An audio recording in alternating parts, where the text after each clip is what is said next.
ಕೇಂದ್ರ ಗೃಹ ಸಚಿವಾಲಯ ಗಡಿ ಭದ್ರತಾ ಪಡೆಯ ಕಾನ್ಸ್ಟೇಬಲ್ ಹುದ್ದೆಗಳ ನೇಮಕಾತಿಗಾಗಿ ಮಾಜಿ ಅಗ್ನಿವೀರರ ಮೀಸಲಾತಿಯನ್ನ ಶೇಕಡಾ 10ರಿಂದ 50ಕ್ಕೆ ಹೆಚ್ಚಿಸಿದೆ.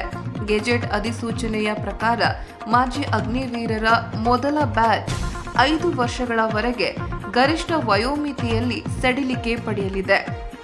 ಉಳಿದ ಮಾಜಿ ಅಗ್ನಿವೀರರಿಗೆ 3 ವರ್ಷಗಳ ಸಡಿಲಿಕೆ ಸಿಗಲಿದೆ.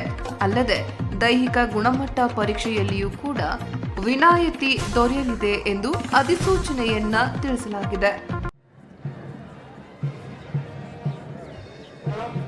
24 सप्ताह का परेड पर लाया जा रहा है.